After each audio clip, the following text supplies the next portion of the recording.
Un instant.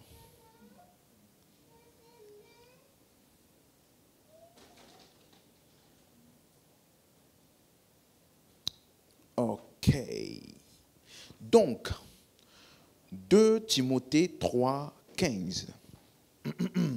Nous sommes en train d'enseigner sur la doctrine du salut, n'est-ce pas? Qui est la compréhension de ce que nous avons reçu en Christ, du salut en Christ. Amen. Et nous avons dit que le salut n'est pas juste un message pour les nouveaux convertis, ni un message pour ce que les gens appellent les bébés spirituels, les débuts de la foi. Non, le salut est le message principal des Écritures. Il dit à Timothée, dès ton enfance, tu connais les saintes lettres qui peuvent te rendre sage à salut par la foi en Jésus-Christ. Et nous avons dit que le mot saintes écritures, c'est le mot agios gramma. Ça veut dire mise à part. Ça veut dire, gramma, ça parle du contenu des écrits. Donc, ça veut dire que ce sont des écrits qui ont été mis à part, consacrés pour un but. C'est ça le mot agios. Consacré, saint, mis à part. Donc ça veut dire que les écrits de la Bible sont des écrits mis à part. Tu peux lire tes romans, tu peux lire tes livres, tu peux lire tous les livres qui existent, mais quand tu approches les Écritures, sache que ce sont des écritures mises à part pour un but précis. Donc si tu sais en tirer l'avantage, ça te donnera vraiment un bénéfice dans ta vie. Amen. Donc, voilà pourquoi nous avons donc dit que les Écritures donc, sont le seul matériel qui nous permettra donc de comprendre le salut. Voilà pourquoi verset 16, il dit « Toute Écriture est inspirée de Dieu et utile pour enseigner. » Or, enseigner quoi? Verset 15. Les saintes lettres te rendent sage à verset 16. Donc, toute écriture est inspirée et utile pour enseigner. Enseigner quoi? Hein? Le salut. OK?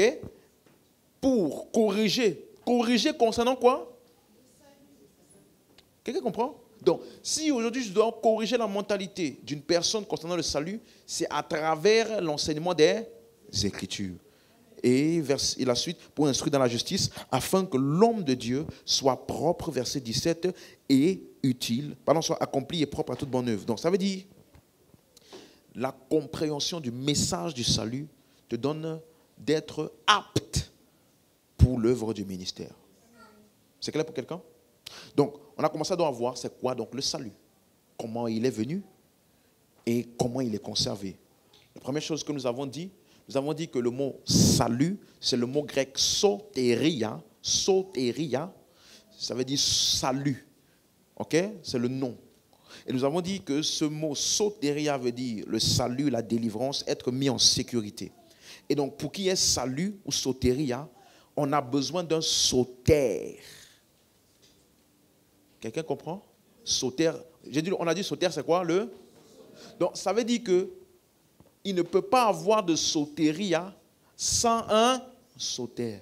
Et ça montre donc que les récipients du salut ou du soteria, ce sont ceux qui n'étaient pas capables de se sauver par eux-mêmes. Amen, amen. Et donc, on est sauvé donc de quoi? On a commencé à voir Matthieu 1, verset 21. Matthieu 1, verset 21. Elle enfantera un fils, lui donnera le nom de Jésus. C'est lui qui sauvera son peuple de ses péché. Donc le salut est en rapport avec le péché. Dis amen, dis amen. Et donc dès lors, on a donc commencé à voir. Maintenant, je veux ton attention. D'où est venu le péché? Du diable? Hein? Du choix de l'homme. Donc c'est pour ça qu'il a dit dans Romains 5, verset 12, il a dit, c'est pourquoi, comme par un seul homme, le péché est entré dans le monde. Quelqu'un suit? Tout le monde suit bien? Et par le péché, quoi? La mort. Et qu'ainsi, la mort s'est étendue sur tous les hommes parce que tous ont péché. Donc, la première chose que nous avons dit, c'est que quand Dieu a tout créé, on va revoir ça tout à l'heure, il a vu que c'était bon. Donc, y avait-il le péché? Non. Y avait-il l'enfer? Tu es sûr? Tu es sûr? Il n'y avait pas l'enfer. Donc, voici une des questions qu'on va essayer de répondre dans cette série-là. Voici une des questions qu'on va essayer de répondre dans cette série-là. L'enfer vient d'où? Non, parce que beaucoup, vous dites que Dieu a fini sa création, il n'y avait pas l'enfer. C'est ce que tout le monde a dit ici, n'est-ce pas? Donc, ça vient d'où? Le lac de feu, ou étang de feu, dans laquelle tout, la mort, c'est juste des morts, ça sera mis. Ça vient d'où? On a déjà répondu à la question d'où vient le diable, n'est-ce pas? Pas dans cette série-ci, mais dans une autre série. On a déjà expliqué, n'est-ce pas?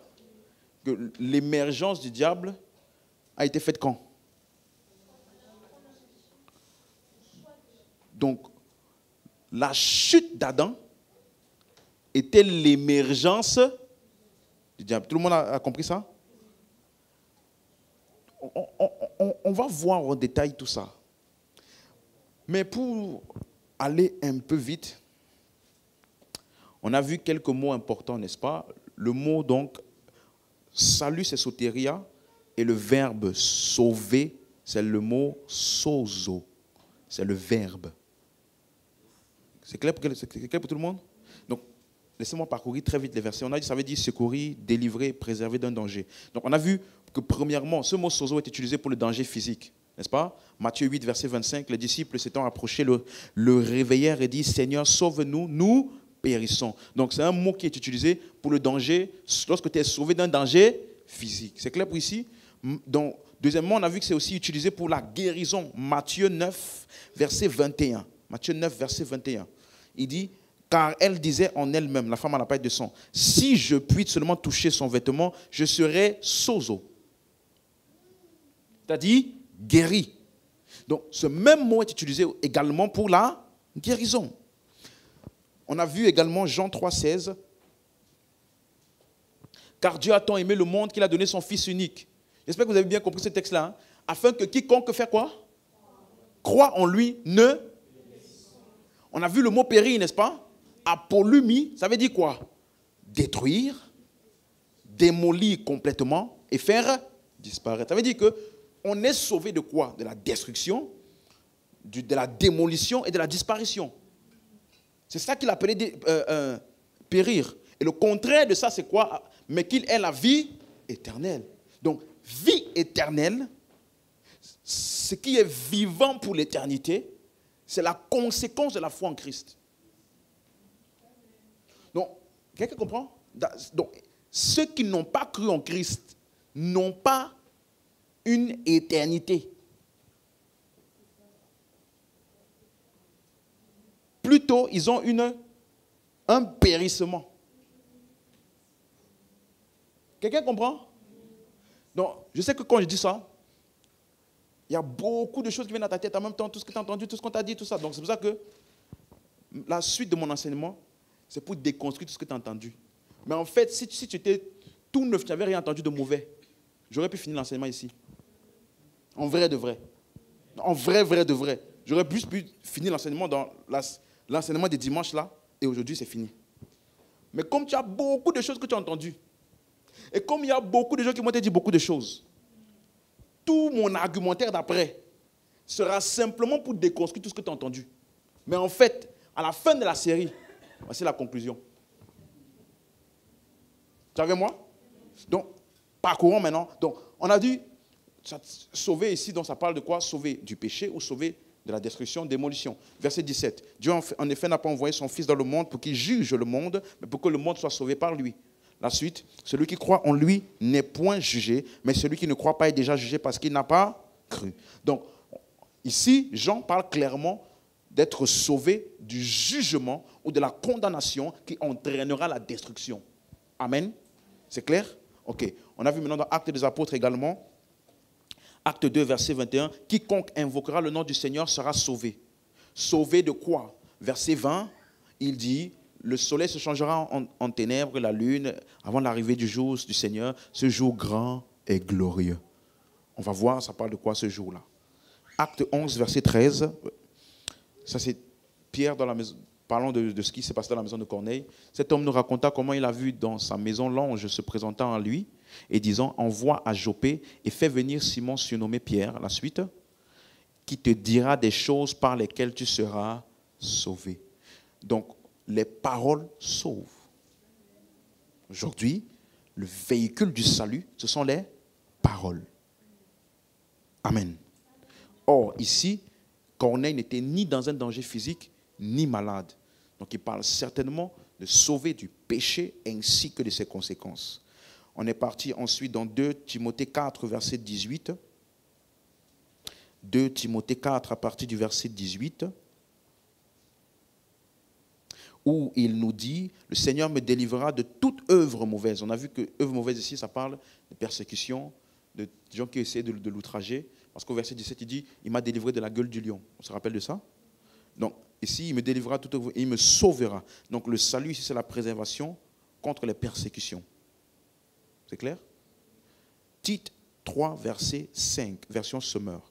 S'il l'a fait, ce n'est pas parce que nous avons accompli des actes conformes à ce qui est juste. Non, il nous a sauvés parce qu'il a eu pitié de nous en nous faisant passer par le bain purificateur de la nouvelle naissance, c'est-à-dire en nous renouvelant par le Saint-Esprit. Donc on a dit le salut ici, ça parle du renouvellement ou la régénération ou la nouvelle naissance qui donne la vie éternelle. Donc c'est la même chose que ce qu'on a vu dans Jean 3. Dans Jacques maintenant 2, verset 14, Jacques 2, donc on est dans les épîtres maintenant. Hein. Mes frères, que sert-il à quelqu'un de dire qu'il a la foi s'il n'a pas les œuvres? La foi peut-elle le sauver? On se rappelle de ça? Donc, quand tu vois le mot sauver, tu dois poser quelle question déjà? Tu vois, je profite pour donner une parenthèse. Quelqu'un m'avait demandé, je crois dans la dernière session de questions-réponses, comment tu interprètes la Bible, comment... Tu vois les différentes manières dont je suis en train de t'enseigner, ça rajoute des cases dans ta faculté d'interpréter. Tu vas voir que maintenant, un jour, si quelqu'un te pose la question ici, ça veut dire quoi sauver? Tu ne vas pas trembler. Parce que tu vas lui dire, quand je vois sauver, je sais qu'il faut poser la question, sauver de quoi? Donc, imagine-toi, tu as 40, 50, 60, 100 panoplies de choses dont tu connais comment appréhender les Écritures. Tu deviens, comment on dit ça, skillful, comment tu deviens compétent, habile dans la manière d'appréhender les Écritures. C'est comme ça qu'on grandit. Amen, amen. Donc, quand tu vas sauver de quoi? On a vu verset 15, il dit, si un frère, une sœur sont nus et manquent de la nourriture de chaque jour. Donc, ici, il parle de sauver d'un besoin naturel. Sauver des besoins, des nécessités de tous les jours. Manger, se nourrir, se vêtir.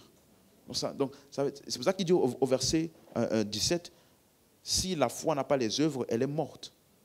Donc quand on dit, la foi sans les œuvres est morte, maintenant tu dois comprendre de quoi il s'agit. En quoi est-elle morte? Elle est morte parce qu'elle ne profite pas aux autres.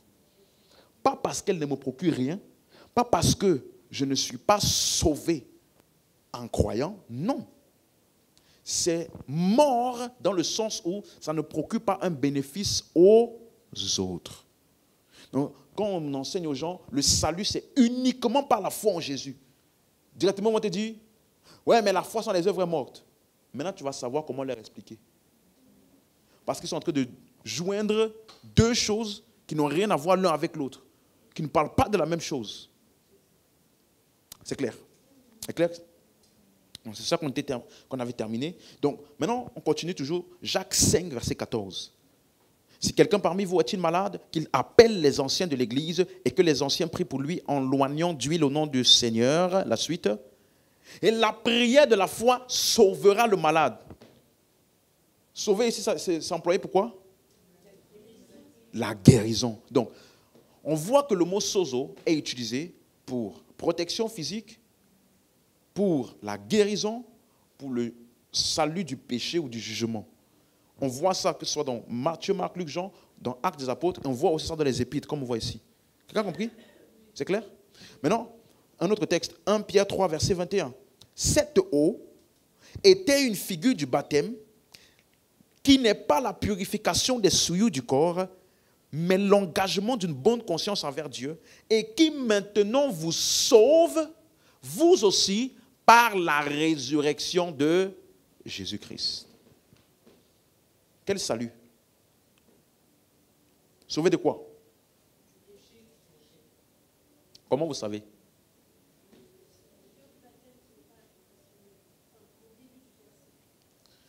Ok, verset 18. Avant d'arriver au verset 21, il dit Christ a souffert une fois pour les péchés. Ok? Lui juste pour les injustes, afin de nous amener à Dieu, ayant été mis à mort quant à la chair, mais ayant été rendu vivant quant à l'esprit. Donc il parle de sauver du péché et de ses conséquences. 1 Pierre 4, verset 17. Là maintenant je veux ton attention. Parce que voici un verset. À l'époque où on nous avait embrouillé avec ça. Regarde. Car c'est le moment où le jugement va commencer par la maison de Dieu.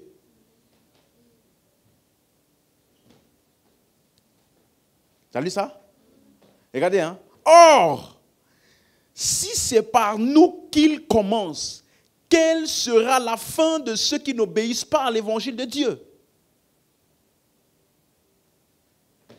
On va voir qui suit bien. Ça veut dire quoi ça? On te dit, le jugement va commencer par la maison de Dieu. Et c'est pour ça que il y a quelqu'un, il y avait un homme de Dieu qui était décédé. Il a dit, je vous avais annoncé. Tous les gens qui prêchent, qui sont en train les faux hommes de Dieu là, Dieu va tous les enlever. Parce que le jugement va commencer par la maison de Dieu. Il dit, il y a des gens qui sont plus faux que lui.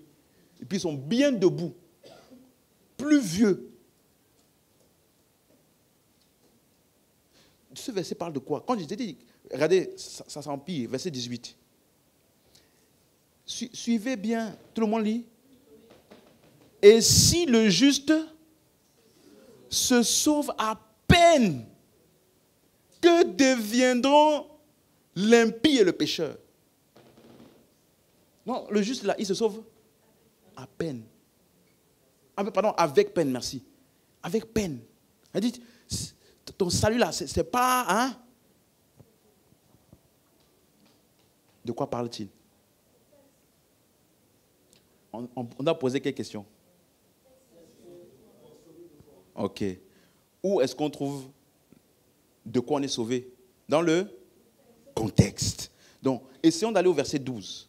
Quand on va lire le verset 12 là, toute personne qui t'a lu ça sans commencer au verset 12, il faut lui dire il est malhonnête. Pourquoi? Parce que le verset 12 t'explique, bien-aimés, ne soyez pas surpris comme des choses étranges qui vous arrivent de la quoi? De la fournaise qui est au milieu de vous pour vous éprouver. Quelle fournaise? La suite. Réjouissez-vous au contraire de la part que vous avez aux souffrances de Christ, afin que vous soyez aussi dans la joie et dans l'allégresse lorsque sa gloire apparaîtra. La suite. Si vous êtes... la fournaise qui est au milieu de vous, c'est quoi? Pour le nom de Christ. Tu as lu? Vous êtes heureux parce que l'esprit de gloire, l'esprit de Dieu repose sur vous. La suite. Que nul de vous, en effet, ne souffre comme un meurtrier ou voleur ou malfaiteur ou comme s'ingérant dans les affaires d'autrui. La suite. Mais si quelqu'un souffre comme chrétien, qu'il n'en ait point honte et que plutôt il glorifie Dieu à cause de ce nom. La suite. Car, vous avez vu moi, car. Donc ça là qui dit, c'est la continuité ou la justification ou aller un peu plus loin dans ce qu'il est en train d'expliquer. C'est le moment où le jugement va commencer par la maison de Dieu. Il parle de quoi? Hein? Il y en a, vous n'êtes pas sûr. On a lu quoi tout à l'heure? Donc, quand il parle, le jugement commence par la maison de Dieu, il parle de quoi? J'ai compris, mais il y en a, vous me regardez. Tu n'es pas sûr? On relit encore? Hein? Jugement de qui? Ou de quoi? Ou par qui plutôt? Parce que toi, quand tu attends un jugement, tu penses que c'est Dieu qui vient pour juger. Qui t'a dit? C'est le moment où le jugement va commencer par la maison de Dieu. Suis bien ce qu'il explique. Donc, il est en train, écoute bien, il est en train d'utiliser les persécutions physiques dont les croyants, ce que les croyants subissent, pour te dire que si nous ici on subit ça, imagine ce que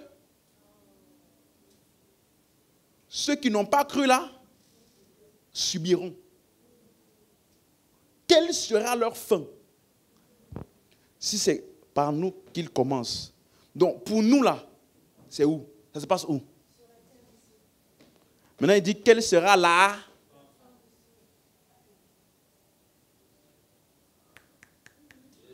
Donc, écoute bien. Donc ceux qui n'obéissent pas à l'évangile de Dieu auront une...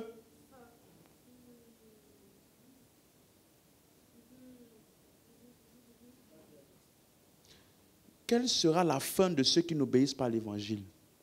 Donc, il utilise les persécutions, les choses que nous subissons sur la terre, c'est déjà chaud. C'est chaud pour nous. On dit maintenant, si c'est chaud pour nous, ça là, imagine la fin de ceux qui n'ont pas obéi à l'évangile. Donc, il utilise ce que nous subissons sur la terre comme persécution pour te donner un aperçu de ce qui se passera pour ceux qui n'ont pas cru. C'est clair? C'est clair maintenant? Donc, verset 18 maintenant. Si le juste se sauve avec peine.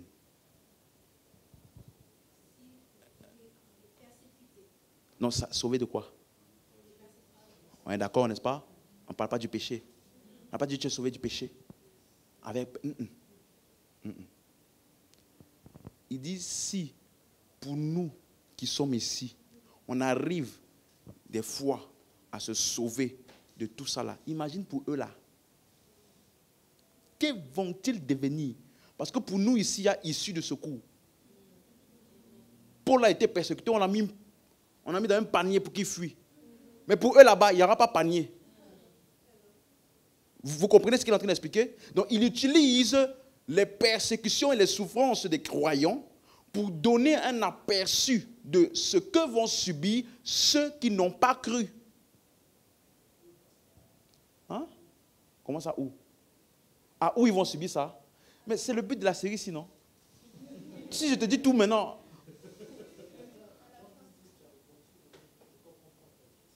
Je dis ceci. On dit, ne cherche pas à savoir le lieu.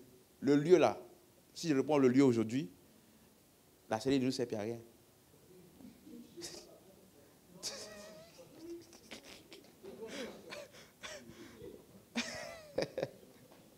N'oublie pas. Il a appelé nos persécutions là fournaises. Nos persécutions là, il a appelé ça fournaise. Il dit, ne vous étonnez pas de la fournaise dans laquelle vous vous trouvez. Mais il dit maintenant que si notre fournaise là, elle est comme nous connaissons, imagine leur fournaise. Vous suivez? Donc, il utilise simplement les persécutions que nous avons sur la terre pour donner un aperçu des persécutions, de la fin des incroyants. C'est clair? Mais mon point n'est pas d'expliquer tout ce verset en détail, mais plutôt de savoir sauver. Si ça parle de sauver de quoi?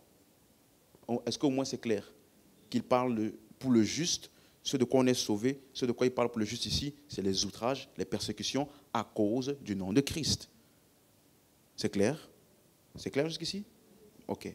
Jude, chapitre 1, verset 5. Bon, il n'y a qu'un seul chapitre. Ça parle de préservation de dangers physiques.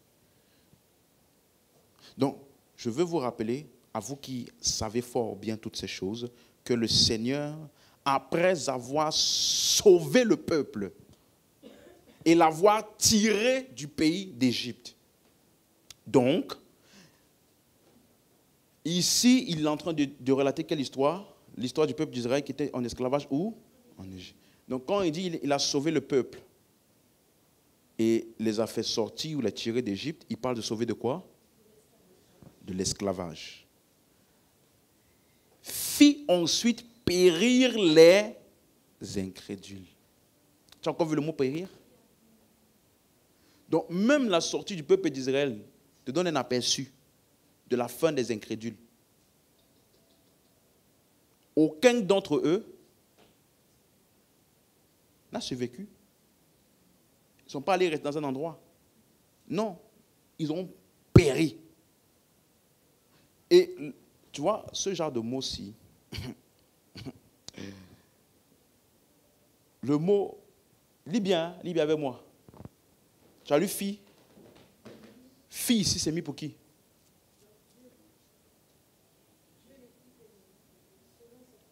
Vous avez tous lu? Donc Dieu les a sauvés.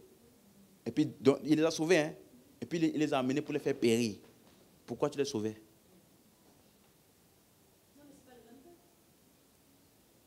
Si. Si. Ceux qui sont sortis d'Égypte, c'est eux là qui ont péri dans le désert. Oui, ils ont tous péri dans le désert, les incrédules. C'est eux. Ils parlent de la même histoire, ils ne parlent pas de... Non. Eux là, ici, il y a les incrédules parmi le peuple. Ils ont péri où? Dans le désert.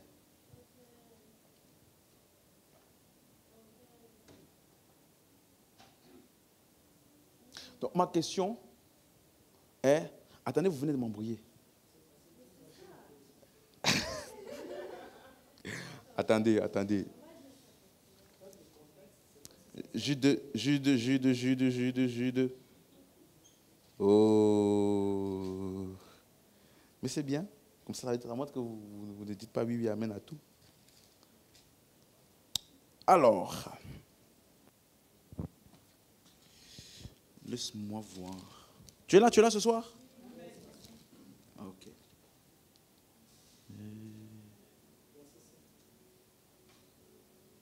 Effectivement.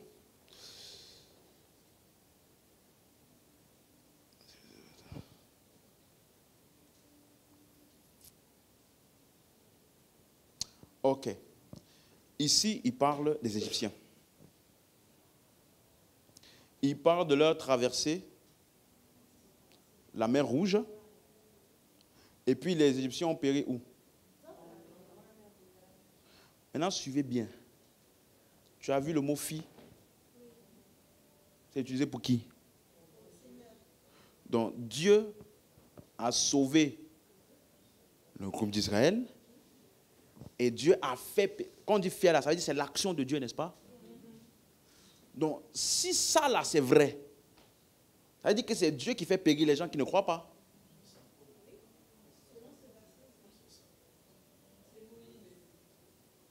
Donc, c'est pour ça que, écoute bien, quelqu'un me disait toujours, tu donnes les mots grecs, tu parles de l'original. Si tu n'as pas l'original, verser comme ça, là, va t'embrouiller. Parce que fille n'est pas dans l'original.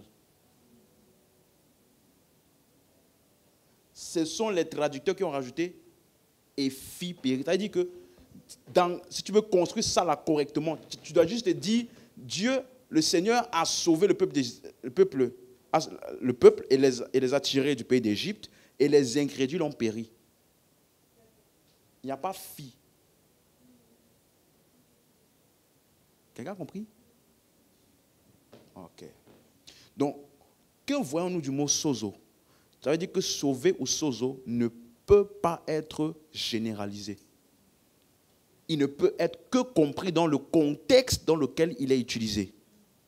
Parce qu'il peut faire référence au danger, à la préservation d'un danger physique, il peut faire référence à la guérison physique, mais il peut aussi faire référence au salut du péché, qui est le but de l'œuvre de Christ. Alléluia. Donc Matthieu 1, 21, il sauvera son peuple de ses péchés. Donc ça veut dire le danger qu'il y a dans le péché, c'est de ça que l'œuvre de Christ est venue pour nous sauver, pour nous secourir. Donc tu comprends mieux maintenant quand Jean-Baptiste dit dans Jean 1, 29, voici l'agneau de Dieu qui ôte le péché du monde. Des gens ayant mal compris ça, on dit il n'y a plus de péché dans le monde. Il dit il n'y a plus de péché dans le monde, Jésus est venu là ôter le péché. Ou quand j'ai évangélisé, une fois, j'ai demandé à un chrétien, il dit, mais est-ce que Jésus a accompli sa mission? Il a dit non. Parce qu'il est censé ôter le péché. On pêche tous les jours encore. C'est ça qu'il m'a dit. donc, si tu ne comprends pas ôter le péché dans le contexte ici, il parlait de quoi? C'est le mot aïro. Aïro. Aïro, ôter là, ça veut dire aïro, ça veut dire enlever, retirer. Ou alors élever. Donc, à quoi est-ce que ça faisait référence? Agneau de Dieu qui ôte le péché. Il utilise en fait la même terminologie que de l'Ancien Testament, où les personnes amenaient des sacrifices, des boucs et des taureaux, et pendant 1 an, les péchés du peuple étaient couverts. Ça veut dire qu'il n'y avait pas de répercussions, de conséquences ou de châtiments à leurs péchés, parce que les péchés ont été mis sur les boucs, et surtout le bouc expiatoire ou le bouc émissaire qui était envoyé loin, hors du peuple dans le désert, pour subir là-bas le châtiment à la place du peuple. Donc Jésus est venu ôter le péché. Il est l'agneau de Dieu qui ôte le péché, dans le sens où il a ôté pour tous ceux qui croient en lui le châtiment du péché. C'est clair? Le jugement ou le châtiment. Donc c'est pour ça que tu vas voir la même chose dans ce qu'on appelle la rémission. Matthieu 26, 28. Car ceci est mon sang, le sang de la nouvelle alliance, qui est répandu pour plusieurs pour la rémission des péchés. Donc le sang a été répandu pour la rémission. C'est le mot aphésis, rémission. Ça veut dire délivrer, ça veut dire enlever. Donc c'est la même connotation que le mot qu'on a vu ôter tout à l'heure, aïro. Quelqu'un suit? Même chose dans Luc 24, 47, il dit « Et que la repentance et la rémission des péchés fussent prêchées en son nom à toutes les nations. » Maintenant, laisse-moi donner une parenthèse importante quand même. Quand on dit rémission des péchés, suis-moi. Tout le monde est là? Quand on dit rémission des péchés, pour nous, la nouvelle création, ce n'est pas la même chose que la rémission des péchés dans l'Ancien Testament. Parce qu'il y a beaucoup de gens qui pensent que quand on dit « tu es pardonné », tes péchés sont remis, dans leur tête, ça veut dire Dieu a vu que tu as fait mal, et puis il a fermé ses yeux, il a dit, d'accord, je te pardonne. C'est pour ça que dans leur tête, ils trouvent nécessaire de faire quotidiennement confession des péchés, pour montrer à Dieu qu'on est vraiment désolé, parce que tu nous as pardonné, pour que tu nous pardonnes. Tu comprends? Mais la rémission des péchés pour nous, c'est aphésis, ça veut dire délivrer. C'est le même mot que le mot délivrance. Il nous a délivrés. Donc, aphésis veut dire délivrer de. Laisse-moi te donner un exemple. C'est comme si quelqu'un t'a mis en prison. Tu as commis un meurtre. Est-ce qu'on peut te pardonner ton meurtre, mais tu vas quand même en prison?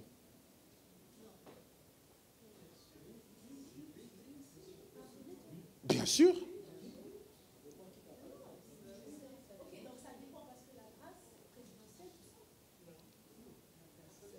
Je reprends ma question.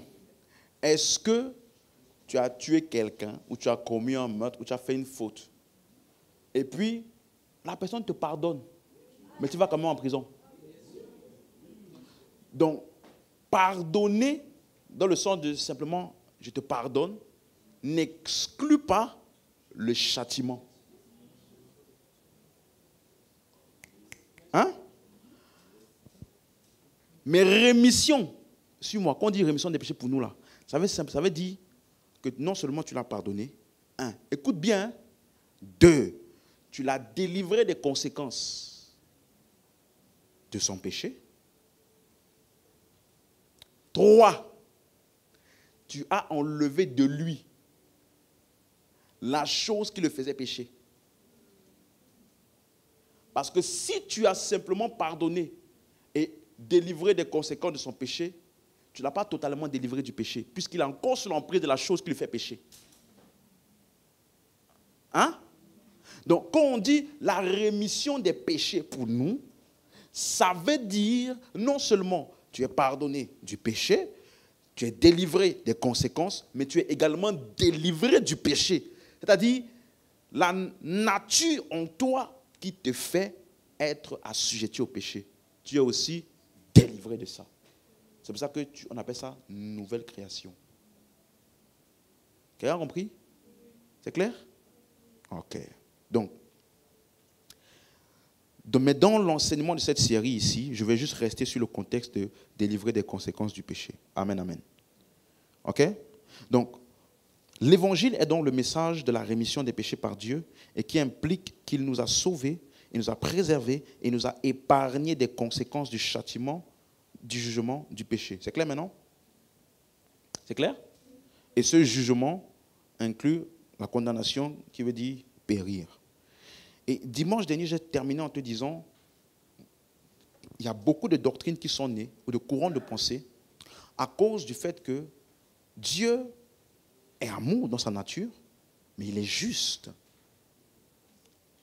Du coup, il y a un groupe de personnes qu'on appelle les universalistes, qui disent que tout le monde sera sauvé en fin de compte.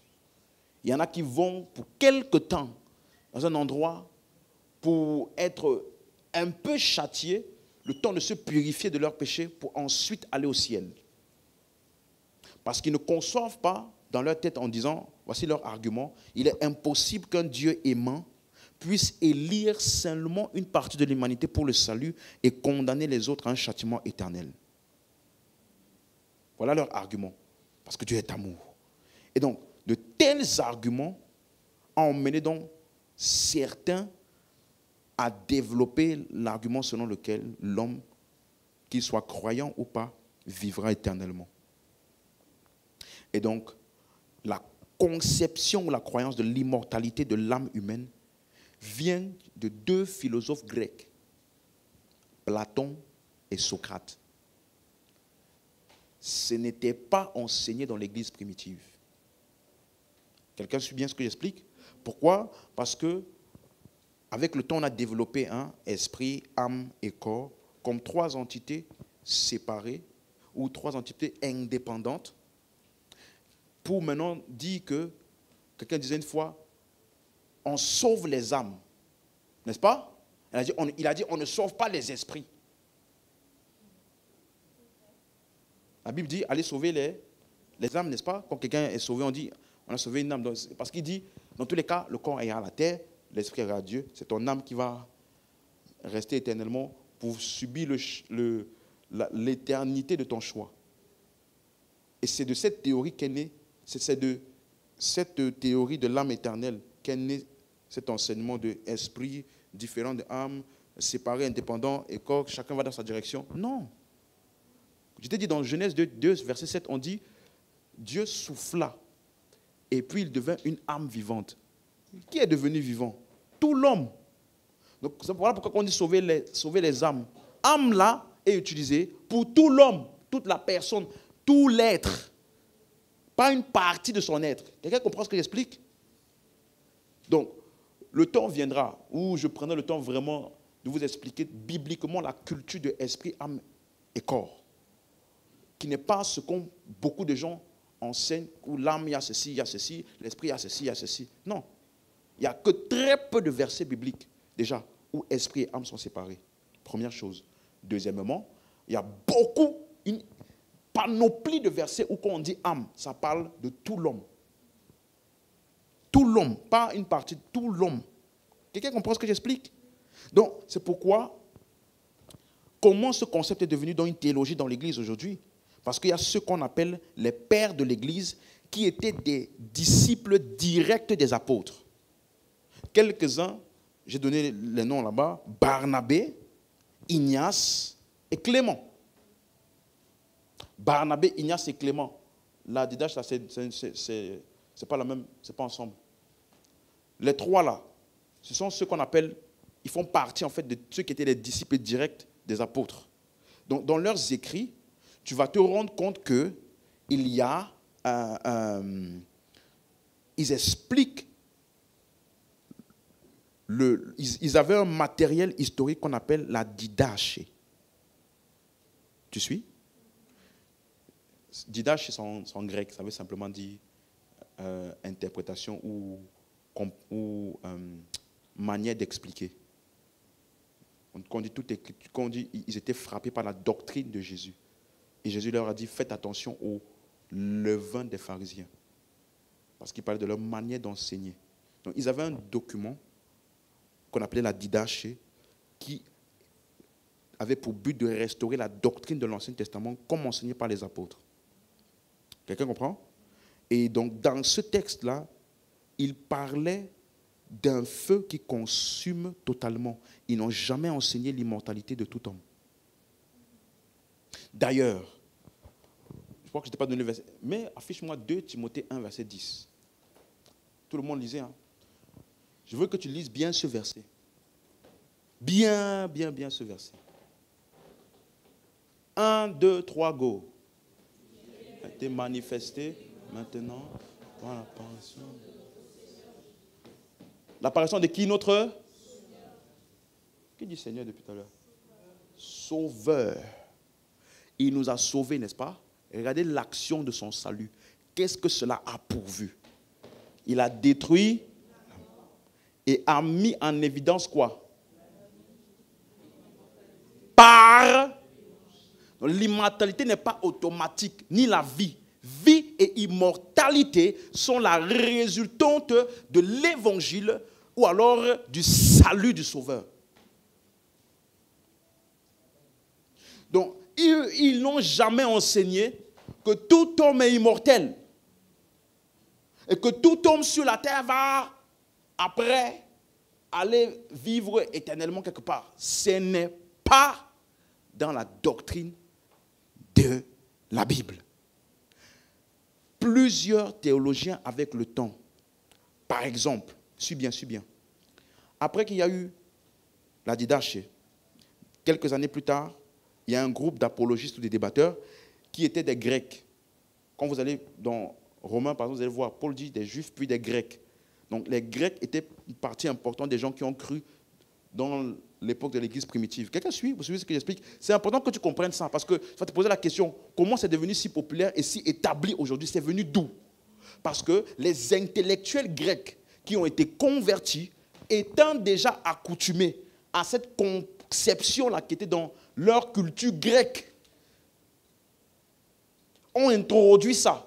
Par exemple, tu vas voir un qui s'appelle Athénogras, qui était à peu près à 127 à 190 après Jésus. Tertullien, l'an 160 après Jésus aussi. Vous suivez? Ce sont des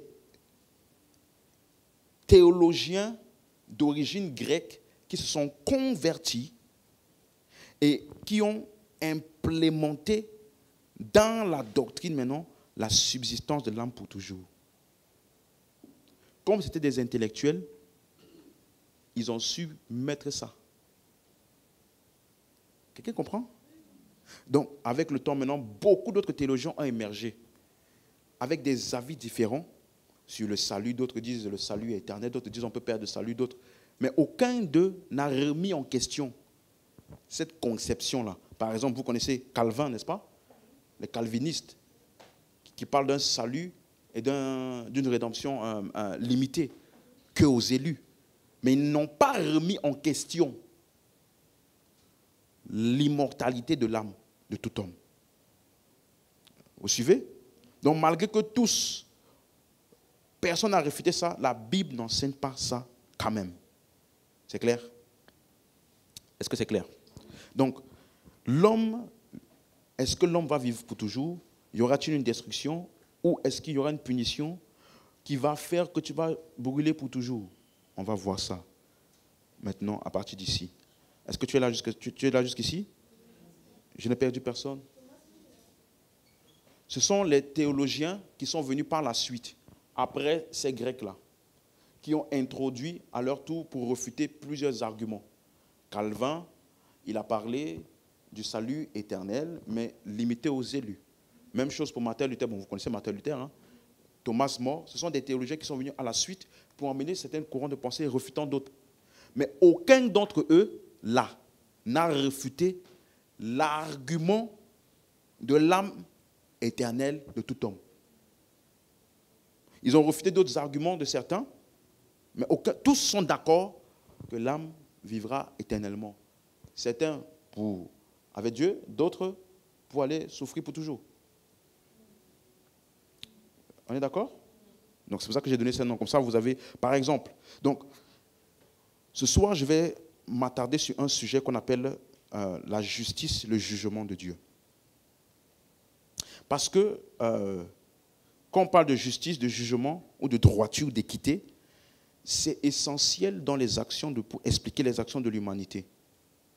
Parce que si nous n'avons pas une bonne perception de ça, regarde ce que, je t'ai parlé de Tertullien, n'est-ce pas, qui était un des pères là, au début. Regarde ce qu'il a dit. Tu suis bien? Regarde ce qu'il a dit. Jusqu'à la chute de l'homme, donc dès le commencement, Dieu était simplement bon.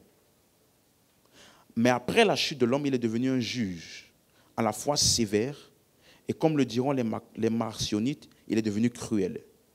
L'homme est à la fois condamné à enfanter dans la douleur et à servir. Donc, il parle d'un Dieu qui était bon avant la chute, et après la chute qui a changé. Vous suivez un peu? Donc, ça te montre qu'il y a beaucoup de mauvaises conceptions. Beaucoup qui pensent que le Dieu décrit dans l'Ancien Testament est différent du Dieu décrit dans le Nouveau Testament. Donc, si on n'a pas une bonne conception de tous ces termes-là, ça risque de nous faire embrasser chacune de ces choses, sans savoir la bonne perception. Tu es avec moi jusqu'ici? Donc, on va voir la justice de Dieu, le jugement de Dieu depuis le commencement. Et de manière très didactique, on va étudier quelle est sa main. Où est-ce qu'il agit, où est-ce qu'il n'est pas. On est ensemble? Depuis le commencement. Amen. Voici quelques questions importantes dont il faut que tu réfléchisses dessus. Est-ce qu'il peut avoir de la droiture sans jugement?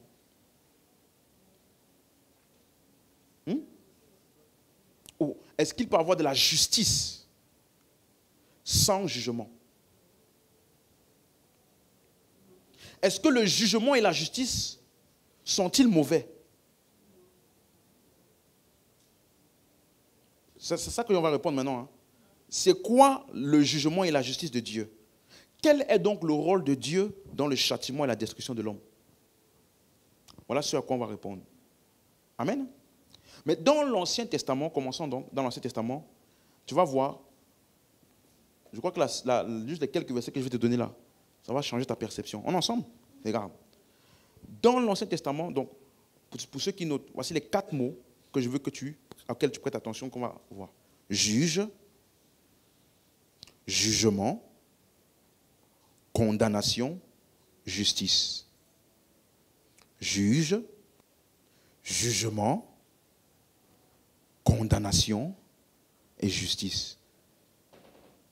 On va voir quelle est leur utilisation et comment est-ce que c'était en rapport avec Dieu. Tu es là? Donc, premier mot, le mot juge, c'est le mot grec shaphat. Le mot hébreu, pardon. Parce qu'on est là, on n'est que dans l'Ancien Testament. C'est le mot hébreu shaphat. Ça veut dire prononcer une sentence pour ou contre quelqu'un. Ça veut dire établir ou faire une distinction entre deux choses. Donc, je prononce. Donc, le juge, là, c'est celui qui prononce. OK? Une sentence pour ou contre, il fait la distinction. Par exemple, voyons voir où c'est utilisé. Genèse 15, verset 14. Mais je jugerai la nation à laquelle ils seront asservis et ils sortiront ensuite avec de grandes richesses. Genèse 16, verset 5. Suis bien. Suivez bien cette lecture. Et Sarah dit à Abraham, l'outrage qui m'est fait retombe sur toi. J'ai mis ma servante dans ton sein et quand elle a vu qu'elle était enceinte, elle m'a regardé avec mépris. Donc il y a une action qui a été posée. OK? Maintenant regardez ce qu'il dit. Que l'Éternel soit juge entre moi et toi.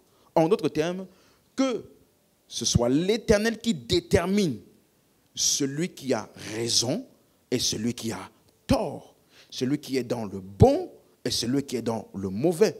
Donc, quelqu'un comprend? C'est clair? Donc, ça veut dire, ça implique la capacité à déterminer ce qui est bien ou mal. Comme étant, ça là, c'est donc une caractéristique de Dieu. Si c'est lui le juge, ça veut dire qu'on lui a la capacité de déterminer. Ça là, c'est bon, ça là, ce n'est pas bon. Amen, amen. Donc, si le bien est confondu au mal, il n'y a plus de justice. Si, qui est le bien, qui est le mal, il n'y a pas une différenciation entre les deux. Il n'y a pas de justice là. Quelqu'un comprend ce que j'explique? Le bien et le mal. Ce qui est bon et ce qui n'est pas bon. Quelqu'un comprend? C'est clair pour tout le monde? Donc, c'est une caractéristique de Dieu en tant que juge. C'est lui qui a établi ce qui est bon et ce qui n'est pas bon. Genèse 18, verset 25. Regardez comment il parle encore de cette distinction-là. Quand Abraham est en train d'intercéder pour Sodome et Gomorrhe, regardez ce qu'il dit. Faire mourir le juste avec le méchant. Tout le monde a lu? En sorte qu'il en soit du juste comme du méchant. Loin de toi cette manière d'agir. Donc, que le juste et le méchant soient vus pareil. Abraham dit non. Quelqu'un comprend? Loin de toi, celui qui juge toute la terre n'exercera-t-il pas la justice? Ça veut dire, exercer la justice ici, ou la droiture ici, ça implique quoi? Différencier le bon et le mauvais. Est-ce que c'est clair?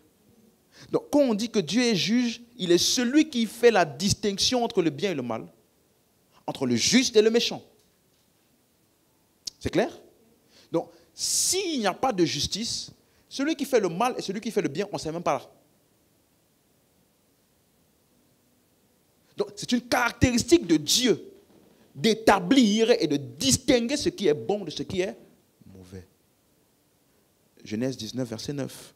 Ils dirent, en parlant de Lot, parce qu'il voulait préserver les deux anges qui étaient venus chez lui, il dit, retire-toi. Ils dirent encore, celui-ci est venu comme étranger et ils veulent faire le juge. Vous avez vu? Ça veut dire, ils déterminent ce qui est bon, ce qui n'est pas bon, parce qu'eux, ils voulaient aller là-bas pour coucher avec les deux hommes là. Et l'autre dit non. Vous ne pouvez pas faire ça. Prenez mes filles si vous voulez. Mais eux là, ce sont les étrangers. Donc il dit, mais il se prend pour qui? Pour faire le juge. Par quelle autorité te mets-tu juge pour déterminer que ça c'est bon à faire et ça c'est pas bon? C'est ça le juge. C'est clair? Ok. Genèse 31, verset 37. Quand tu as fouillé tous mes effets, qu'as-tu trouvé de ta maison? Produis-le ici devant mes frères et tes frères, qu'ils prononcent entre nous deux. Il y a une affaire. Le juge, c'est celui qui prononce. C'est le même mot shaphat, verset 53. Que le Dieu d'Abraham et de Nachor, que le Dieu de leur père soit juge entre nous. Dit celui qui va établir ce qui est dans le bon, ce qui n'est pas dans le bon, entre nous deux. Qui a tort, qui a raison? Qui a fait bien, qui a fait mal? C'est ça le rôle du juge. Jusqu'ici, c'est clair? C'est clair pour tout le monde? Donc le juge, c'est celui qui amène la distinction, la séparation. Exode 2, 14. Et cet homme répondit, qui t'a établi chef et juge sur nous? Penses-tu me tuer comme tu as tué l'Égyptien? Vous avez vu? C'est Moïse qui, quand il est venu pour encore aider un autre de ses frères, hébreu, il a dit, mais qui t'a établi juge? Pour déterminer que ça, celui-ci n'a pas bien fait, donc il doit subir ça, celui-ci n'a pas bien. Vous avez vu? Distinction. Exode 5, verset 21, il leur dit que l'Éternel vous regarde et qu'il juge. Vous allez voir la même chose aussi dans Exode 18, verset 16, Moïse qui s'asseyait pour prononcer. Quand ils ont une affaire, ils ont quelque affaire, ils viennent à moi. Je prononce entre eux. Je fais connaître les ordonnances de Dieu et ses lois. Je prononce. Quelqu'un vient avec un cas, je prononce. C'est lui qui a raison, c'est lui qui est innocent, c'est toi, tu n'as pas raison. C'est ça le jugement. Lévitique 19, verset 15. Maintenant là, il y a un autre point important ici.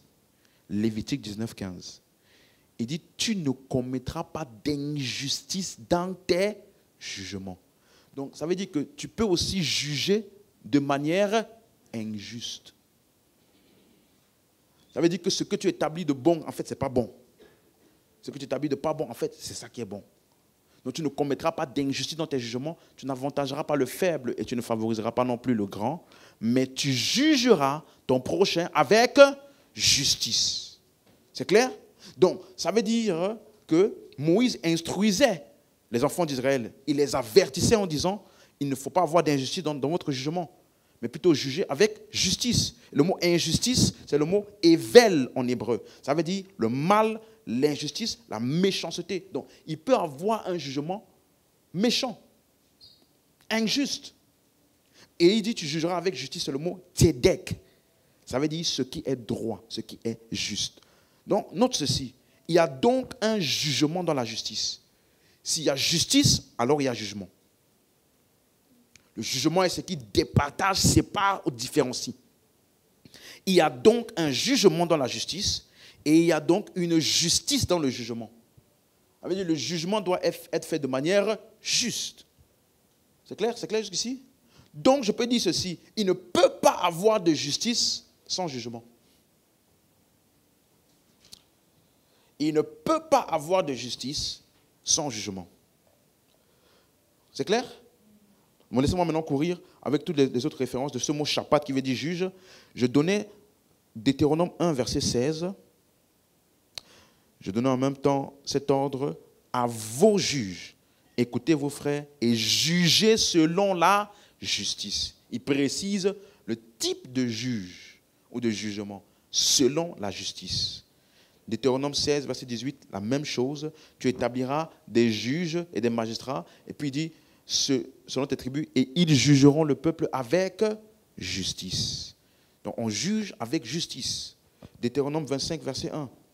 Lorsque des hommes ayant entre eux une querelle se présenteront en justice pour être jugés, on absoudra l'innocent et on condamnera le coupable. Vous avez vu la différence? Donc quand il y a juge ou justice ou jugement, il y a une différenciation entre l'innocent et le coupable. C'est ça le jugement avec justice. Quelqu'un comprend bien? Donc ça, c'est partie intégrante de Dieu qui est juste. Amen, amen. Donc Dieu ne peut pas voir ce qui est mauvais et appeler ça bon.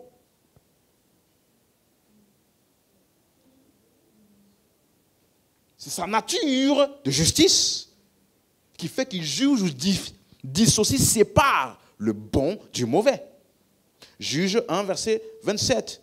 Je ne t'ai point offensé et tu agis mal avec moi en me faisant la guerre, que l'Éternel, le juge, soit aujourd'hui juge entre les enfants d'Israël et les fils d'Amon.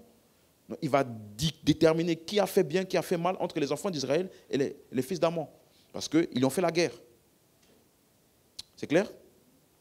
1 Samuel 8, verset 5 à 6. Il lui dit, voici tu es vieux et tes fils ne marchent point sur tes traces. Maintenant, établis sur nous un roi pour nous juger. Le peuple d'Israël, ils ont demandé un roi pour nous juger. Comme il y en a chez toutes les nations. Verset 6. Samuel vit avec déplaisir qu'il disait, donne-nous un roi pour nous juger. Et Samuel prie à l'Éternel. Verset 20 rapidement. Verset 20 directement.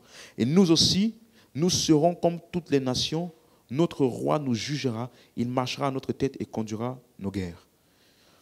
Ça, c'était le mot juge. C'est clair? Maintenant, le deuxième mot qu'on a vu, c'est le mot jugement. Jugement. C'est le mot misfat. Tout à l'heure, c'était shafat. Maintenant, c'est misfat. Ça veut simplement dire le verdict, une décision judiciaire.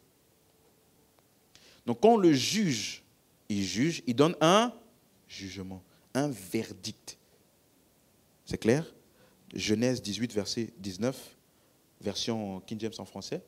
Il dit, car je le connais et je sais.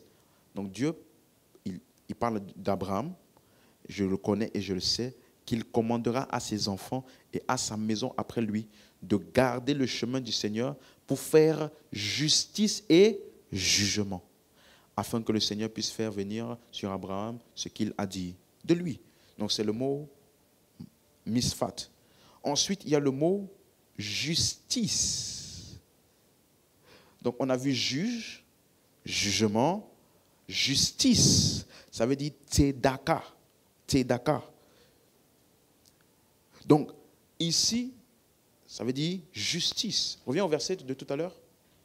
On dit que Abraham, il va agir avec justice et quoi? Jugement. Tout le monde sait ce que j'explique là? Il faut que tu suives, hein, parce que quand on va dire Dieu juge ou Dieu jugement, tout ça, il faut que tu comprennes ça fait référence à quoi? Vous suivez? Donc c'est important. Donc, dans le jugement, il n'y a pas que le mauvais, comme beaucoup de personnes pensent. C'est clair, c'est clair? Ok. Donc, il dit, Abraham va donc, ici on en dit, si tu regardes par exemple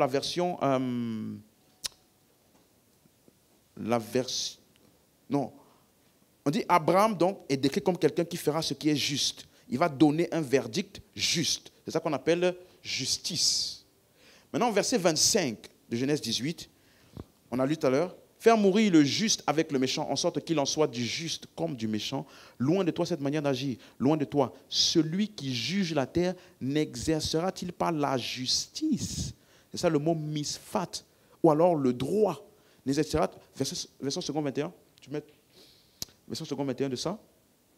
Au lieu de dire n'exercera-t-il pas la justice? Donc le juste juge exerce la justice. Mais ici il appelle ça quoi? Exercer le droit. Ce qui est correct, ce qui doit être fait. Donc le juge Shaphat, comme on a vu, et la justice Misfat. Donc Abraham dit ici que Dieu est celui qui déclare ce qui est juste. Et il exercera donc toujours la justice. Dieu exercera toujours ce qui est droit. Il ne peut pas se compromettre. C'est clair? Est-ce que je peux avancer? Donc, ça veut dire que il ne fera pas ce qui est mal, Dieu, et il ne permettra pas que les justes aient la même fin que les méchants. Parce que si les deux ont tout pareil, il n'y a plus de justice. Donc, s'il n'y a pas de distinction dans le jugement, il n'y a pas de justice. Donc, ça montre qu'une caractéristique fondamentale de Dieu, c'est qu'il fera toujours ce qui est juste. Maintenant, il y a aussi ce qu'on appelle condamnation ou condamner. Déjà, le mot condamnation n'a pas de mot hébreu du tout. Mais il y a le verbe condamner, il y en a. C'est le mot hébreu racha. Racha. Amen. Ça veut dire déclarer quelqu'un coupable. Ou bien déclarer qu'il a tort. Donc dans le jugement, celui qui a tort là, le jugement le déclare condamné. C'est ça? Donc la condamnation ou le condamné, c'est le jugement négatif. Parce qu'on dit le juge, qu'il soit juge entre toi et moi. C'est-à-dire, le juge là va dire celui-ci a raison, celui-ci a tort. Quand on dit la déclaration selon laquelle celui-ci a tort, c'est ça qu'on appelle condamnation. C'est clair? Là, on fait le français. Hein? Mais français biblique. Définition des mots bibliques. Exode 22, verset 9, rapidement. Donc, dans toute affaire frauduleuse concernant un bœuf, un âne, un agneau, vêtement, objet au sujet duquel on dira c'est cela, la cause des deux parties ira jusqu'à Dieu. Celui que Dieu condamnera fera à son prochain une restitution. Donc, celui que Dieu déclarera comme étant coupable ou ayant tort dans cette affaire. Vous avez vu? C'est ça, condamné. Donc, chez vous, vous pouvez aussi lire Deutéronome 25, verset 1. Deutéronome 20, affiche, c'est pas grave. Deutéronome 25, 1. Lorsque des hommes ayant entre eux une querelle, tu as vu, ceux se présenteront en justice. Donc, des hommes, ils viennent pour chercher quoi? Justice. Donc, il y aura un jugement. Tu es avec moi? Pour être jugé. On absoudra qui? L'innocent. Et l'on condamnera qui? Le coupable. C'est clair maintenant? On dit condamnation, coupable? C'est clair? C'est comme ce qui est utilisé aujourd'hui. Donc, ça montre bien une séparation. Le jugement fait une distinction. Job 10, verset 2. Je dis à Dieu, ne me condamne pas. C'est clair? Donc, c'est comme s'il disait, ne me déclare pas comme celui qui a tort, comme celui qui est coupable. C'est ce que Job disait. Psaume 37, verset 33, 32 et 33. Le méchant épie le juste et il cherche à le faire mourir. 33. L'Éternel ne le laisse pas entre ses mains et il ne le condamne pas quand il est en jugement. Proverbe 12, verset 2. Mais l'Éternel condamne celui qui est plein de malice. Et Ésaïe 50, verset 9. Voici le Seigneur, l'Éternel me secourra. Qui me condamnera? Donc, est-ce que tout le monde a compris la notion de juge, justice, jugement, condamnation? C'est clair? Appliquons maintenant ça dans Genèse.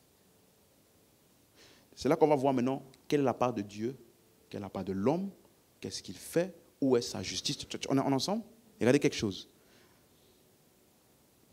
La première fois qu'on voit une déclaration de jugement de la part de Dieu, c'est-à-dire une déclaration de ce qui est bon et de ce qui n'est pas bon. C'est ça le jugement? C'est ça le juge? La première fois qu'il officie dans son office de juge, Genèse 2, verset 16. L'Éternel Dieu donna cet ordre à l'homme. Tu pourras manger de tous les arbres du jardin. Avant de pousser, le mot donna l'ordre là. Si tu regardes ça dans la version, par exemple, Darby. Je ne t'ai pas donné Darby. Semeur plutôt. Semeur. L'Éternel Dieu fit quoi? Ordonna. Version Martin, qu'est-ce qu'il dit? L'Éternel Dieu commanda. Donc, donner l'ordre, commander, ordonner. Donc, il y a, ça veut dire dans le jugement, là, ça implique qu'il y a une instruction. C'est ça le mot tava en hébreu. Commander ou donner l'ordre, ça veut dire donner une instruction. Donc, Dieu commence d'abord, pas par le jugement, mais par donner une instruction. Suivez très bien.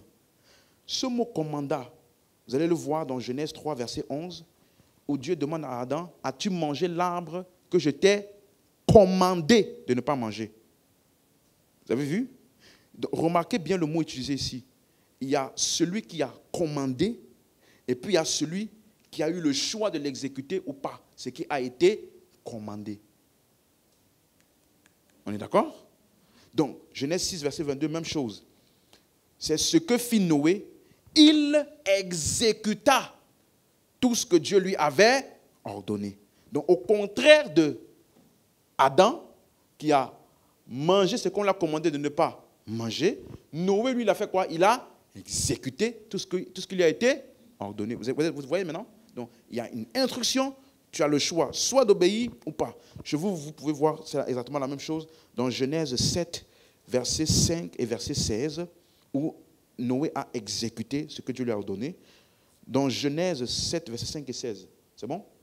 Genèse 21, verset 4, même chose. Affiche-nous ça, s'il te plaît.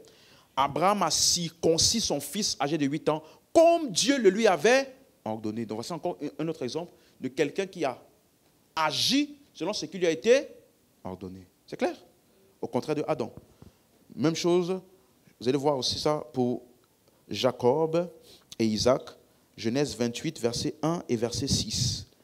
Genèse 28, verset 1 et verset 6.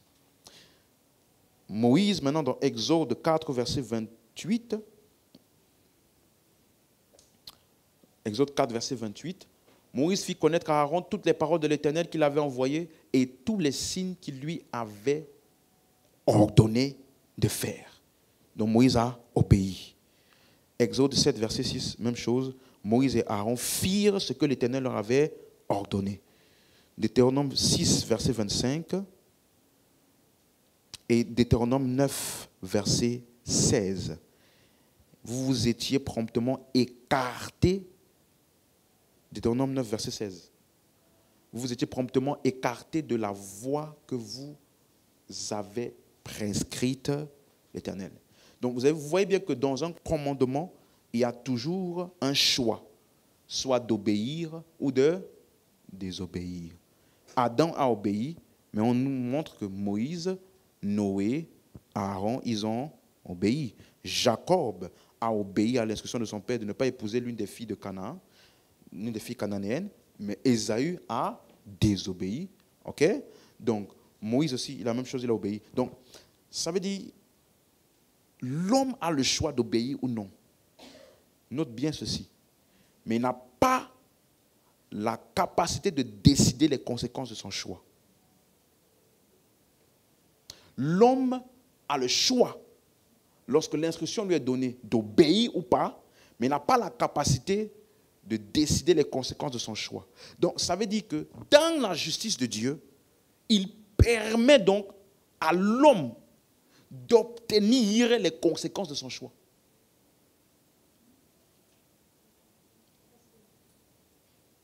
Ça, c'est juste. Dans la justice de Dieu, il permet donc à l'homme d'obtenir la conséquence de son choix. L'instruction lui est donnée. Par exemple, reviens dans Genèse 2, verset 16, tu vas voir. Il dit, tu pourras manger de tous les arbres, mais tu ne mangeras pas. Tu pourras manger de tous les arbres du jardin, verset 17. Mais, verset 17, mais tu ne mangeras pas de l'arbre de la connaissance du bien, car le jour où tu en mangeras, tu mourras. Tu as lu? Dieu a situé le bon et le pas bon, ainsi que les conséquences du bon et les conséquences du pas bon. Et elle a laissé l'homme. L'homme a le libre choix de choisir. Et c'est juste dans la justice de Dieu de laisser à l'homme d'obtenir les conséquences de ce qu'il a choisi. Est-ce que je suis en train de parler à quelqu'un? Personne embrouillé, c'est clair? Donc, quand on dit que Dieu est juste, ça veut dire, dans son amour, il te montre les éventualités de ce que tu choisis. Et dans sa justice, il te donne donc, ou ce n'est pas lui qui te donne, il laisse donc à ton choix de t'amener à ses conséquences. Est-ce que c'est clair? C'est pour ça que dans Genèse 2, verset 16, c'est pour te montrer que dans ce que Dieu a dit à l'homme, il a mis une emphase. Mange l'arbre de vie. Parce que quand tu lis simplement ici, tu ne vas pas comprendre. Il dit, l'Éternel Dieu donna cet ordre à l'homme, tu pourras manger de tous les arbres du jardin. C'est à cause de la traduction que eux-mêmes, ça les a embrouillés, les traducteurs, là, qu'ils ont mis, tu pourras manger. Parce que le mot hébreu de pourra et le mot hébreu de manger, c'est le même mot. C'est le même mot dit deux fois. Akal, en hébreu. Donc Dieu lui disait, tu mangeras. Donc il lui mettait une emphase sur ce que lui, il devait faire. Ça implique une emphase. C'est-à-dire, je te dis une chose deux fois pour que tu saches que c'est ça que je veux que tu fasses. Amen, amen, amen. Quelqu'un avec moi? Et rappelez-vous, les arbres, ça ne parle pas d'un arbre physique. On a déjà expliqué, n'est-ce pas, que Moïse utilisait les arbres pour décrire une réalité spirituelle qui était de manière figurative, symbolique, pour décrire une réalité spirituelle. Donc manger aussi n'est pas littéral. Ok? Ça symbolise une réalité spirituelle. Maintenant, verset 17. Mais tu ne mangeras pas de l'arbre de la connaissance du bien et du mal. Pourquoi? Car le jour où tu en mangeras, tu mourras. Donc, il n'a pas dit je te tuerai. Ce choix-là t'amène ici. Si tu prends le bus 106, tu arrives à la gare d'Evilliers. Il n'a pas dit si tu prends le bus 106, je vais prendre le bus 106 là, je vais amener ça. Le bus là, il a déjà un itinéraire tracé. Si tu prends ça, tu entres dedans, ça t'amène là-bas. Si tu prends l'autre bus, ça t'amène de l'autre côté. Est-ce que vous comprenez maintenant? Donc, le mot mourir là, c'est le mot mut en hébreu, M-U-T-H. Ça veut dire être tué, être mis à mort. Donc, Dieu ici n'est pas en train de dire que c'est lui qui va effectuer l'action de faire mourir, mais dans son amour et son affection, il déclare à l'homme en avance les conséquences de manger l'arbre de la connaissance du bien et du mal. Comme qu'on dit à l'enfant, si tu mets ta main dans le feu, ça va te... On n'a pas dit si tu mets ta main dans le feu, je vais entrer dans le feu là et te faire mal à travers le feu. Non, je te donne juste la conséquence de l'action que tu vas poser. Donc, dans sa justice, Dieu énonce les conséquences des actions de l'homme.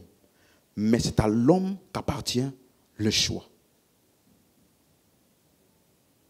C'est clair? On est d'accord? Donc jusqu'ici, il n'y a pas la main de Dieu qui vient pour faire mourir quelqu'un. Hein? Ok. Donc, qu'est-ce qui s'est donc passé dans Genèse 3, verset 8? Alors ils entendirent la voix de Dieu qui parcourait le jardin le soir, et l'homme et sa femme se cachèrent loin de la face de l'Éternel Dieu, au milieu des arbres du jardin. Mais l'Éternel Dieu appela l'homme et lui dit, où es-tu? Est-ce que Dieu ne savait pas où il était? Suis bien les questions de Dieu. Un jour, j'enseignerai dessus. Les lamentations de Dieu. Tu connais les lamentations de Dieu? Elle dit, il parle comme quelqu'un d'impuissant devant la situation. Comme Jésus qui arriva devant la ville, la Bible dit, Jésus pleura. Il dit, si les miracles qui avaient été faits chez toi avaient été faits à Sodome et Gomorrhe, il se serait repenti. Donc, c'est comme s'il est impuissant. Donc, où es-tu? Regardez, verset 10. Il répondit, j'ai entendu ta voix dans le jardin et j'ai eu peur parce que je suis nu et je me suis caché. La suite. Et l'Éternel Dieu dit, qui t'a appris que tu es nu? Est-ce que tu as mangé de l'arbre dont je t'avais défendu de manger? Verset 12. L'homme répondit, la femme que tu as mise auprès de moi m'a donné de l'arbre et j'en ai mangé. En plus. C'est pas moi, hein? Moi, il ne voulait pas. Elle m'a charmé, elle m'a donné. La suite. Et l'Éternel Dieu dit maintenant à la femme, pourquoi as-tu fait cela? Tu vois, il parle comme quelqu'un d'impuissant. Pourquoi tu as fait ça? Et la femme répondit, c'est pas moi, hein? C'est le serpent qui m'a séduite et j'en ai mangé. Donc, tu vois, Moïse décrit l'image d'un Dieu qui cherche, à la recherche de l'homme. Et puis il pose des questions comme s'il est impuissant. Où es-tu? Qui t'a appris ça? Que tu es nu? Pourquoi tu as fait ça? Tu vois, moi là, il y a une époque, j'étais à l'école, je faisais n'importe quoi à l'école. Tu vois, à la pause là, je sautais sur tu vois, les grosses pierres là. Nous, on sautait avec nos têtes. On faisait des trucs. Du coup, un jour, je me suis vraiment... Ils ont appelé mes parents. J'étais en route dans l'ambulance pour aller à l'hôpital. Ils ont appelé mes parents. Ma mère m'a dit, pourquoi tu as fait ça? Tu peux jouer comme les enfants normaux. Quelques temps après, on jouait au foot. Comme on n'avait pas de ballon, on a joué avec les cailloux. Un enfant, il a fait bam. Moi aussi, au goal, j'ai mis mon pied comme ça. Ça a frappé ma cheville, ça a gonflé. Ma mère m'a dit, pourquoi? C'est comme ça que Dieu est en train de parler. Pourquoi? Elle dit, elle était impuissante vis-à-vis de ce qui m'était arrivé. Comme si elle ne pouvait pas changer le cours de l'avancement des choses. Donc ici, tu vois qu'il a posé ces questions-là. Il s'est lamenté sur le choix de l'homme, bien que la justice et le jugement avaient déjà eu lieu. Le jour où tu en mangeras, tu mourras. Donc la chose était déjà en place ici. Ce n'est pas Dieu qui est venu. Quand Dieu est venu poser les questions, la conséquence de leur choix avait déjà eu lieu. Il n'est pas venu appliquer la conséquence. Il est venu constater avec eux les conséquences du choix pour te montrer que ce n'est pas sa main qui a fait ça. C'est leur choix. C'est clair? Donc, ça veut dire que il y a un jugement qui a été prononcé. Et c'est pour cela que, regardez maintenant, verset 14. L'Éternel Dieu dit au serpent, regardez bien, hein, il n'est pas en train de dire, bon, lisons, comme ça va être clair. L'Éternel Dieu dit au serpent, puisque tu as fait cela, je te maudirai. Non. C'est écrit quoi? Donc, ce que tu as fait là, tu seras maudit. Tu as compris? Entre tous les animaux des champs, tu marcheras sur ton ventre et tu mangeras de la poussière tous les jours de ta vie. Tu as lu? On est d'accord, hein? Suivez-moi. Dieu parle à qui ici? Les gens disent que c'est le serpent d'aujourd'hui. C'est pour ça que le serpent rampe sur le ventre. Le serpent que tu connais là, il mange la poussière? Hein? Donc, c'est pour te montrer qu'il ne parle pas des serpents que toi, ce n'est pas ce serpent-là. Non. La parole de Dieu ici dit quoi? Il n'a pas dit je te maudirai. Il est en train simplement d'énoncer les conséquences de ce qu'ils ont posé comme action. La suite. Je mettrai une inimitié entre toi et la femme, entre ta postérité et sa postérité. Celle-ci t'écrasera la tête, tu lui poseras. Verset 16. Regardez bien. Il dit à la femme, j'augmenterai la souffrance de tes grossesses. Le mot augmenter ici, pour ne pas que quelqu'un commence à penser, hein, le mot augmenter, c'est le mot rabat en hébreu. Ça veut simplement dire augmenter. Donc, suis-moi. Reviens au verset, s'il te plaît. Le J apostrophe. Merci beaucoup. Tu as vu? Ça là, c'est lui second. Ce n'est pas dans l'original. Donc quand il dit j'augmenterai, il n'y a pas de pronom là-bas. Il n'y a pas de Dieu ne sait pas ce qu'il va faire. Il est toujours en train de continuer d'énoncer les conséquences de ce que l'homme a fait comme choix. Vous suivez?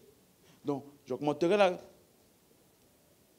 la souffrance. Non, si tu veux bien traduire ça, tu vas simplement dire à partir des souffrances, la souffrance de tes grossesses augmentera.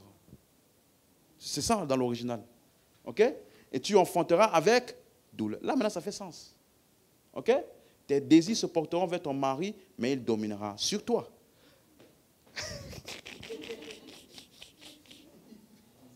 Non, je ne veux pas entrer dans ça aujourd'hui.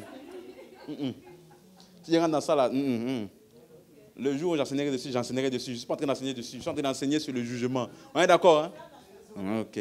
Là, vous voulez m'amener dans un terrain glissant. Verset 17, mon frère.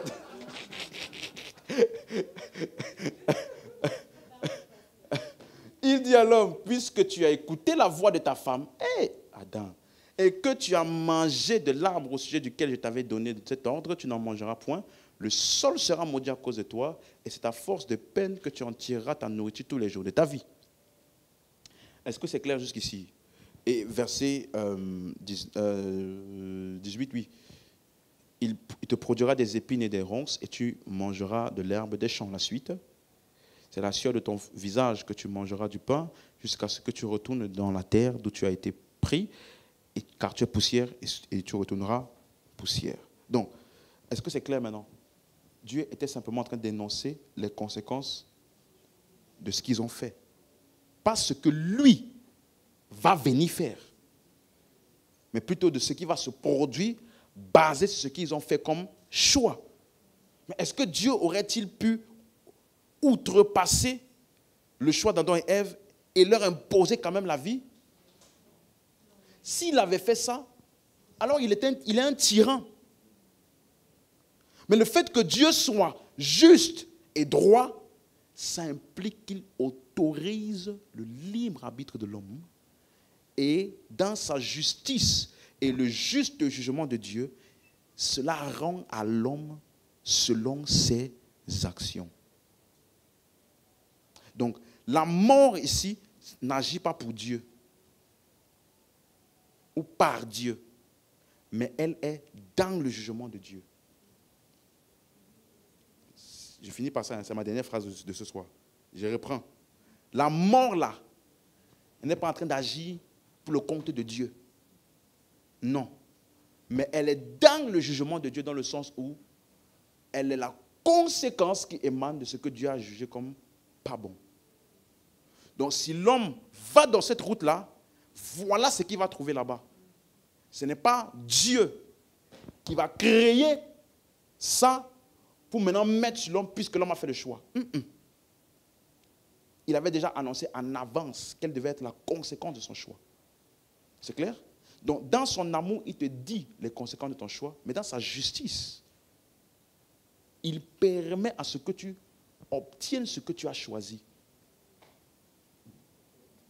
Je te dis, dans cette série-là, je vais t'expliquer que les gens vont en enfer par l'amour de Dieu.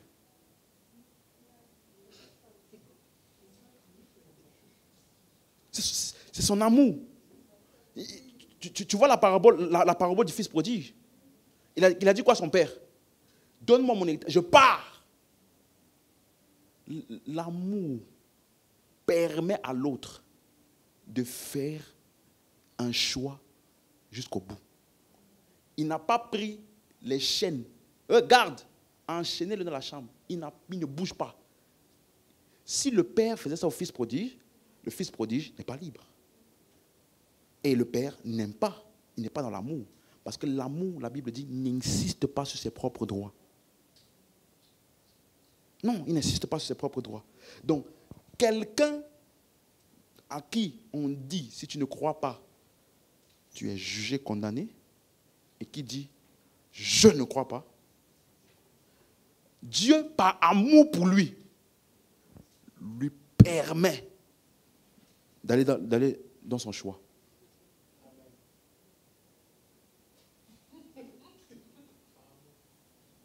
Par amour. Donc, l'amour n'est pas contraire à la justice. Au contraire, l'amour est dans la justice. On va bien étendre ça. Parce que c'est l'amour qui te permet à recevoir ce que tu veux, ce que tu as choisi. Si je t'impose, malgré ton choix, mon choix, tu n'es pas libre et je ne marche pas dans l'amour. C'est ce que font les démons. On appelle ça oppression. Il te fait faire ce que tu ne veux pas. Il vient par force. Voilà pourquoi, quand on le libère, on appelle ça quoi? Délivrance, libération. Donc, on ne peut pas, si Dieu était comme ça, elle dit les incroyants là, ils sont aussi délivrés. Parce qu'ils sont libérés de Dieu, qui est un tyran, s'il agissait comme ça, comme les démons. On est d'accord? On peut se lever, on peut se lever. C'est clair? Donc, Dieu est un juste juge. Il établit un jugement. Ça veut dire, il dissocie, distingue, sépare, différencie ce qui est bon de ce qui est mauvais. Et dans sa justice, il permet à celui qui a fait le choix d'obtenir les conséquences de son choix. Ça, c'est juste. Est-ce qu'on est d'accord jusqu'ici? C'est clair? Ok. Donc, je dis bien, chaque fois que j'enseigne, je sens que de mettre un bloc de plus. Un bloc de plus. Donc, ce qu'on va voir dimanche là, c'est encore autre chose. Donc, quand on va terminer, tu auras vraiment une perception claire de tout ça. Amen, amen. On peut juste rendre grâce à Dieu pour cette parole. Père, nous te rendons grâce. Merci, toi qui es le Dieu bon, merveilleux, excellent.